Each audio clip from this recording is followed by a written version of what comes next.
Bienvenidos a Conectar. Esta semana tenemos algunos puntos que sería muy interesante de conectar a nivel internacional y también algunos ejemplos de a nivel nacional que seguramente tienen paralelismos interesantes para todos quienes nos escuchan de distintos lugares. He tratado de elegir puntos que sean interesantes independientemente de en qué país estamos. Lógicamente las referencias a Suecia, donde vivo, son habituales porque es para mí más fácil encontrar ejemplos concretos. Y hablando de concretos, a nivel mundial, Estados Unidos todavía sin un plan, una vez asumido este nuevo gobierno, que ya lleva unos meses, no hemos pasado los 100 días, pero ya deberían haber habido un plan detallado, un plan de estímulos para la creación de nuevas fuentes de trabajo. Y en realidad el plan no ha sido emitido en detalle, solamente ha habido intenciones de un plan de recuperación general titulado así, pero ni un plan detallado como su anterior demócrata antecesor. Antes del presidente republicano estaba el otro demócrata con el apellido de la O, pero que no voy a nombrar porque todos esos nombres generan especial atención de la plataforma en la cual tenemos nuestro video y pretendemos continuar sin tener que ser censurados, lo cual en estos días es bastante habitual por cosas muy mínimas. Bueno, la censura siempre ha sido algo muy irracional. Pero bueno, tenemos una situación entonces en Estados Unidos donde no se ha hecho un plan detallado de recuperación y de estímulos para nuevas fuentes de empleo y contrasta, como decía, con el anterior demócrata presidente. Yo creo que un poco ha sacado experiencia porque el anterior, si bien hizo un plan detallado, fue más fácil luego demostrar de que no había funcionado nada y no se había cumplido además. En este caso, parecería que es mejor no hablar, ¿verdad? El silencio yo creo que lo favorece, porque las medidas iniciales no iban en torno a eso. Sabemos que una orden ejecutiva inmediata para cerrar todo lo que era el oleoducto, la producción y también la construcción de ese oleoducto que iba desde Canadá a México por acuerdo entre los tres países, que iba a dar más de 70.000 fuentes de trabajo, que inmediatamente quedó todo interrumpido. Así que vino a agravar más aún la crisis, ¿verdad? La creación de fuentes de trabajo es fundamental en este momento porque las restricciones que se han dado en la economía han producido, primero, la pérdida de esas fuentes de trabajo. Segundo, la pérdida de pequeñas y medianas empresas, muchas de las cuales no retornarán. En ese sentido, entonces, aunque las restricciones se quitaran hoy mismo, hay una gran cantidad de empresas medianas y pequeñas que ya no volverán. El daño es, en ese caso, irreparable. Hay países, como aquí en Suecia, que se han reanudado las ayudas directas que tratan de ser dirigidas justamente a esas empresas. Por lo tanto, se exigen condiciones tratando de que el dinero vaya a esas empresas. Pero atención, sabemos que en esta situación, y esto sí es general para todos los países, esas empresas no van a usar ese dinero para inversión ni para desarrollo, lo van a usar simplemente para cubrir costos. Además que no alcanzan para otra cosa que no sea cubrir costos, es decir, sobrevivir. Es decir, una inyección de capital que en realidad es como inyectar dinero en el mercado para el consumo. Así como entra, eso se va. Que estimula el consumo, sí, realmente mantiene por lo menos la actividad. Y eso es lo que ha hecho casi la mayoría de los países, de inyectar enormes cantidades de dinero para mantener la demanda en alto, para que no se venga abajo el mercado, que la actividad se mantenga. Y ha logrado mucho, por cierto. Nadie dice que la teoría monetarista no pueda funcionar. Lo que decimos es de que funciona en intervalos específicos, pero que más tarde o más temprano la realidad domina, la economía real se impone, el mercado real se impone. Por lo tanto, las inyecciones actuales de dinero previsiblemente no tendrán el mismo efecto dentro de un tiempo. Más tarde, más temprano, se da una confrontación con la realidad, que es la enorme deuda y el no respaldo de esas monedas que están sostenidas a base de nuevas y nuevas inyecciones de dinero, pero que más tarde o más temprano los actores del mercado entienden de que está dándose una ilusión que ya nadie la cree. A propósito de pequeñas empresas y de cómo la injerencia de instituciones estatales, incluso a nivel inferior como municipios, puede realmente deteriorar el mercado. Y a veces uno se pregunta si no se hubiera sido mejor ninguna intervención e intentar de otra manera. Y esto pasa cuando la intervención se hace sin una idea clara, sin un concepto de que la economía como actividad humana, que es en su base, tiene requisitos y reglas propias, y que nunca es bueno una intervención voluntarista para lograr un objetivo, porque de alguna manera ese sistema, que es tan complejo y delicado, va a ser alterado, y de pronto de una manera como la que no queremos. Las empresas de aseo en Suecia, por ejemplo, y esto creo que le va a interesar muchísimo a empresarios que viven donde yo vivo, acá en Suecia, pero también es algo muy aleccionador para empresarios de otros países. Al menos como una reflexión y como una alerta. Las tendencias a veces son iguales en todos los países. Teníamos antes de la pandemia una situación muy buena, con cantidad de empresas pequeñas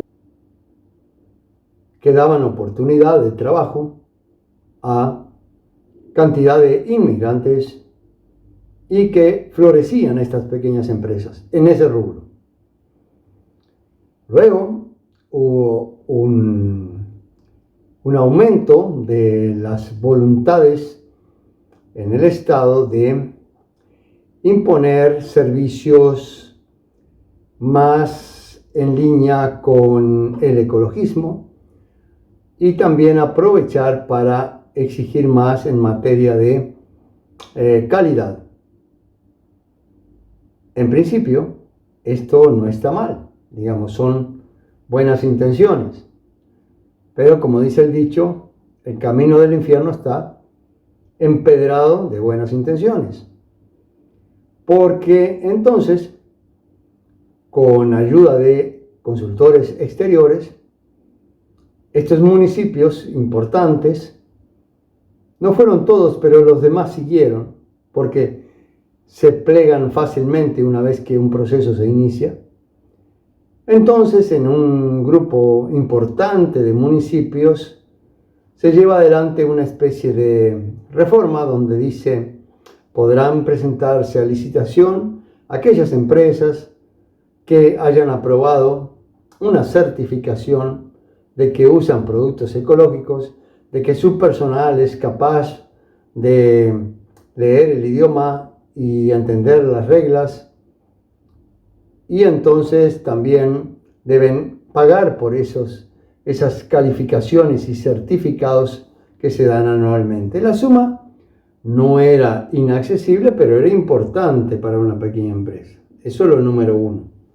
Lo número dos, no es seguro que pequeñas empresas que están luchando por el día a día tengan esa capacidad de leer el mercado, ver cómo va la tendencia y poner en su momento en la balanza: me conviene esto, me es rentable.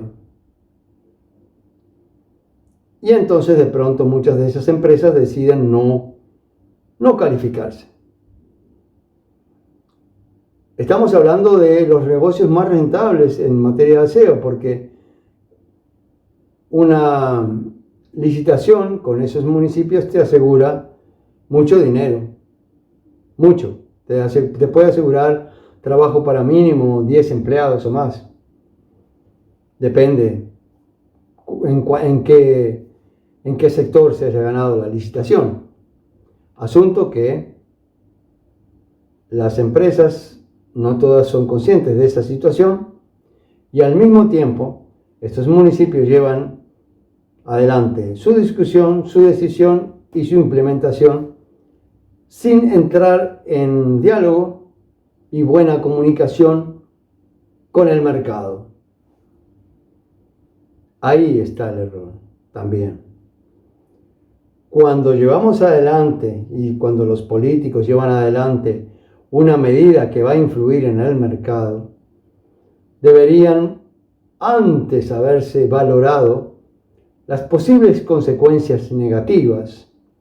Una de ellas sería la pérdida de esas pequeñas empresas por negligencia, porque no entendieron, porque no tenían rentabilidad para hacer esa inversión que se les pide. Todo eso, de haber habido interés, pero más que nada claridad y visión económica, se podría haber previsto aportando capital a esas empresas, es decir, a cambio de que ustedes se califiquen, a cambio de conservarlas, le vamos a dar tales facilidades, tales préstamos de capital, y vamos a abrir un diálogo, a ver cómo podemos lograr juntos esto. Pero no fue esa la vía fue de la reglamentación jurídica: esto es así y a partir de ahora vale. ¿Cómo termina esta historia? Esta historia termina con que se da una canibalización en esas áreas, y las grandes empresas se comen a las pequeñas y desaparecieron para siempre en un rubro que eran muy activas y había mucha cantidad. Alguien dirá: bueno, eso pasa por estar dormido. Bueno, quien conozca los mercados pequeños sabe que son sensibles y hay que cuidarlos mucho. Políticos que realmente se interesan por el mercado y por la gente, antes de decidir, tienen que tener en sus valoraciones la conservación de esas empresas.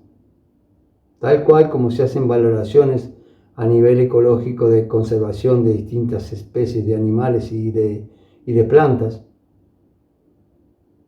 lo cual los hace sentir muy generosos. ¿Por qué entonces no también usar la misma generosidad para ver que cuando activamos en el mercado una orden tan ejecutiva de que a partir de hoy vale esto, no deberíamos tener en cuenta en la valoración qué impacto va a tener en esas pequeñas empresas que fueron los héroes de la recuperación? Porque Cuando desaparecieron las grandes empresas, fueron las pequeñas empresas activas en el sector servicios que dieron abasto a un montón, dieron trabajo a un montón de gente. Antes de la pandemia, entonces, este tipo de medidas de parte del Estado, o en este caso de parte de los municipios, ya había golpeado duramente al sector. Y como postre vino entonces las restricciones que sabemos luego de que sucedieron las cosas que sucedieron en el país asiático. Vamos a los negocios y también los negocios globales, los demócratas y el Foro Económico, la reunión de Davos. Aquí también, cuando se habla de economía, se habla en términos muy generales, como veíamos en este ejemplo de las pequeñitas empresas que con rótulos de un plan de mejoramiento ecológico y demás, se está hablando de cosas intangibles a veces. Fijémonos, por ejemplo, que en los videos dirigidos al público en general del Foro de Davos, del Foro Económico Mundial, se habla, por ejemplo, de cosas generales como no tendrás nada, pero serás feliz. O como economías verdes, energías verdes. Cuando el presidente actual interrumpió el gasoducto y eliminó todos los proyectos que tienen que ver con nacionales, además, con carácter nacional, que dan fuentes de trabajo, y dijo que serían, la orientación sería una energía verde. Cuando se habla del color, no nos dice mucho, entonces tenemos que indagar a ver por dónde va la cosa. Y a esta gente que habla en general, normalmente se les escapa la liebre. Hay que andarla buscando para dónde se fue. Porque, vamos a ver, los vehículos eléctricos, vamos a suponer un Tesla, tienen necesidad para ser construido de minerales y componentes muy raros, pero que son esenciales. Cantidad de robots, cantidad de nueva tecnología, de la más avanzada, que por supuesto no se basa en el carbón ni en el petróleo, pero que para tener ese rótulo, y que lo tiene, de verde, necesita minerales muy especiales, componentes de la tabla muy especiales, que solo se encuentran en lo que se llaman las tierras raras. Entonces, lo primero que hace el presidente americano actual es interrumpir eso que piensa que es energía mala y puerta abierta a las otras. Con esto entonces, si bajamos a tierra y decimos, aterrizamos esto y decimos, vamos a dejarnos de hablar de cosas generales y de nombrarlas por su término específico, decimos entonces que los productores de tierras raras serán muy beneficiados. Adivinen quién es el principal productor de tierras raras. Por supuesto, el país asiático. Ahí donde se inició esto que nos aqueja ahora mundialmente y que originó las restricciones supuestamente. Gran beneficiado, porque ahí se producen esas. Estados Unidos también produce, está en segundo lugar. Brasil produce. Y, atención, vaya casualidad.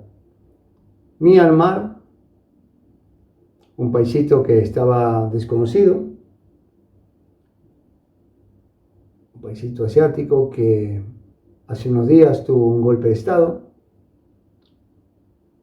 Se habló mucho de ese suceso,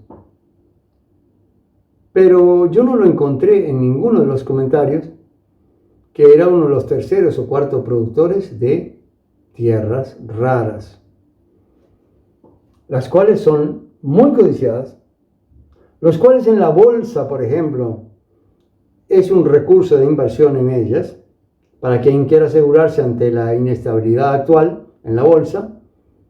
Puede comprar tierras, como hizo Bill Gates, que compró gran parte de las tierras agrícolas en Estados Unidos para protegerse ante una caída de la bolsa. Se puede comprar oro, pero se puede comprar tierras raras. ¿Por qué? Porque esos componentes son claves para la nueva tecnología. Y en ese paisito donde hubo un golpe de estado,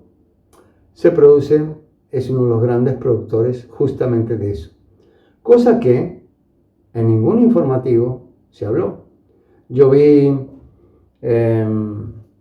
explicaciones bueno, en términos generales, digamos, siempre es lo mismo, ¿verdad? Es como, te doy explicaciones para que no entiendas nada. Si en ese momento, en algún informativo, hubiera escuchado que ese país producía eso, el resto de la película me la imaginaba. Y creo que ustedes también. Un cambio, y ahora vamos a hacer una última mención a algo que le pasó al líder del movimiento Una América Grande, para Una América Grande, el anterior presidente, que no lo voy a nombrar. Me gustaría decirle el DT por sus iniciales y porque tiene alusión en español al director técnico, digamos el líder. El DT tuvo problemas de tener economistas, la gran mayoría, curiosamente, provenientes de una misma empresa prestigiosa, de las más prestigiosas y exitosas. Pero así como esos economistas vienen de esa compañía, también los anteriores y oponentes del partido de oposición también vienen de esa escuela. Y también vienen del mismo sector, experiencias en el mismo sector. Eso no es negativo, no lo veo por sí negativo. Porque evidentemente ese monstruo de la Fed, si es que alguien intenta desmontarlo, si es que en el nuevo modelo económico se va a basar en economía real y no en el mundo de las finanzas, que se parece a un juego de avanzado, pero un juego al fin digital, un casino, donde se aprieta, se baja la manija y se produce dinero. Y lógicamente, en el momento y con la cantidad necesaria, porque los algoritmos y los avanzados programas permiten hacer cálculos muy rápidos, mucho más rápidos que cualquier ser humano los podría lograr, y de ahí la efectividad. Si alguien quisiera desmontar eso para basar toda la economía mundial en algo aún más tangible, debería igualmente contar con gente experiente en esos sistemas. Eso está claro. Lo que yo digo es que un cambio necesita una teoría de cambio diferente y por lo tanto necesitaría también economistas especializados en una teoría distinta, en una teoría de cambio distinto, en un modelo distinto y con un lenguaje distinto, porque no en vano estos modelos actuales que han venido rigiendo de hace años y que hoy están colapsando, que están en quiebra total, tienen su lenguaje. Y hace falta un lenguaje nuevo. Y hace falta entonces economistas consecuentes con ese nuevo modelo, esa nueva forma de pensar y ese lenguaje nuevo. Y lo que ha pasado al DETE es de que yo he enumerado ya 5 o 6 de los más cercanos que han cumplido tareas y en determinado momento dejan la administración. Un punto clave fue la discusión, por ejemplo, de los aranceles. Los aranceles impuestos a el país asiático en la negociación, según el propio DETE, le dieron resultado, y esas negociaciones a veces bajo amenaza de un arancel pueden dar resultado en esa esfera de que se está discutiendo. Y lógicamente es importante si se logró un acuerdo. Pero los economistas saben muy bien de que un arancel es un impuesto. Y ese arancel, que en teoría protege un sector del mercado americano, afecta directamente a otro. Y justamente a uno de los que es más fiel seguidor de este nuevo modelo del DETE, que son los agricultores.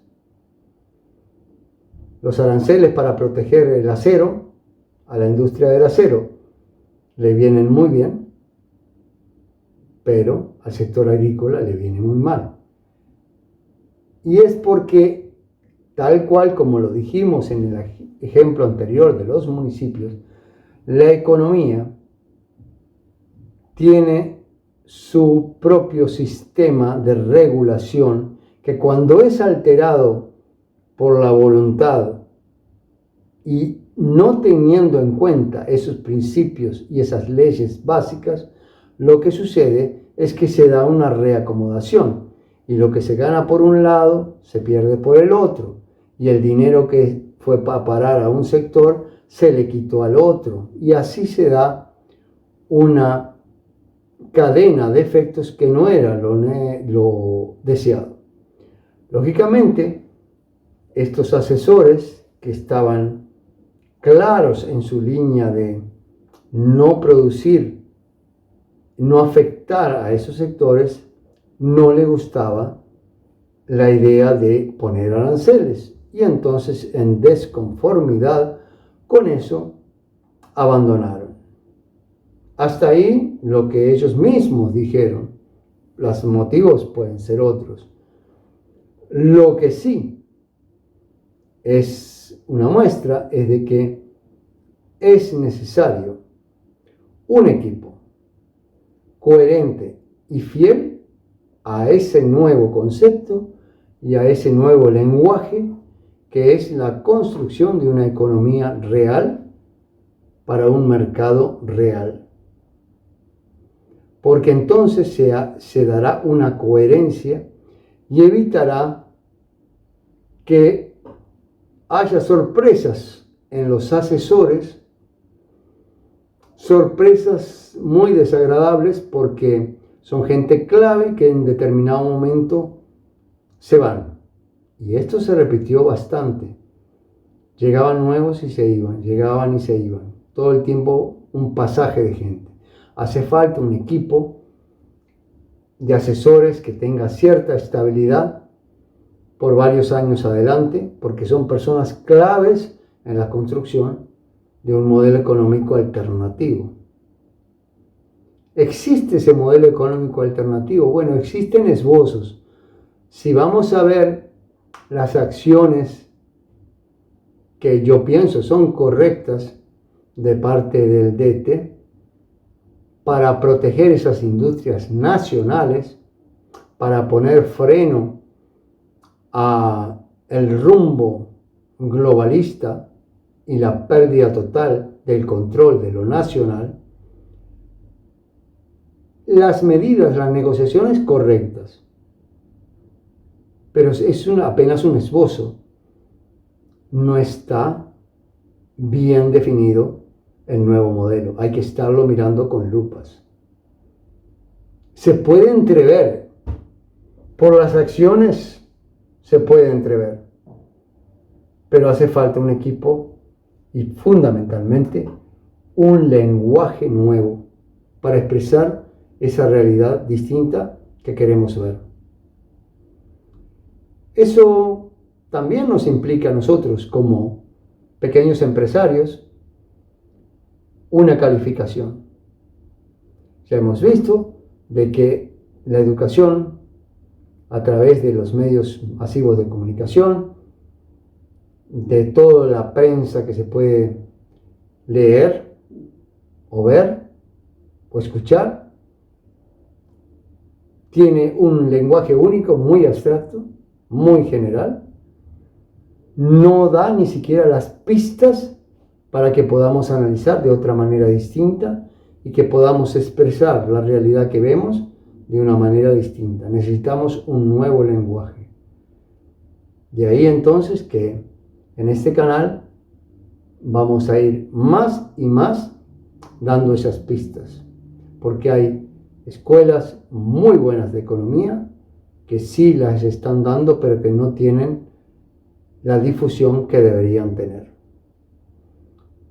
El próximo video será justamente para dar tips, para dar consejos de dónde encontrar teorías que nos vayan instruyendo como empresarios en esa nueva terminología y en esa idea de que los mercados deben ser protegidos para estar alertas a cosas que pasan, como les dije en el ejemplo de las empresas de aseo, que por una pequeña alteración de parte de los municipios terminan desapareciendo. Que esas cosas no nos agarren de improviso. Con esto quiero desearle un feliz fin de semana. En Suecia estamos muy contentos con el sol, es algo que apreciamos, la luz principalmente, esta luz primaveral que ya desde temprano nos alumbra. Les deseo lo mejor, que se cuiden y que continúen junto al canal. Por favor, nunca olviden de un me gusta. Los me gustas cumplen una función. Para mí, por supuesto, porque es un mensaje de estoy haciendo algo que sirve para ustedes, pero también para que YouTube nos ponga en un mejor lugar y entonces seamos recomendados más y más. Feliz fin de semana, muchas gracias por estar con nosotros. Resumiendo, las noticias a veces van en el mismo lenguaje y en la misma forma general, pero que no explica mucho cómo habla el Foro Económico Mundial de lo que será la nueva economía. Lo único que se llama Foro Económico, pero de ahí no vemos más que promesas de paraíso, no vemos más que intenciones. ¿Por qué le llaman económico? No sé. La economía, si bien tiene muchos defectos, es una ciencia que se ha desarrollado y sí hay escuelas económicas que saben muy bien de qué se trata todo esto. Y ahí no podemos ver reflejado ningún requisito para darle el calificativo de ciencia.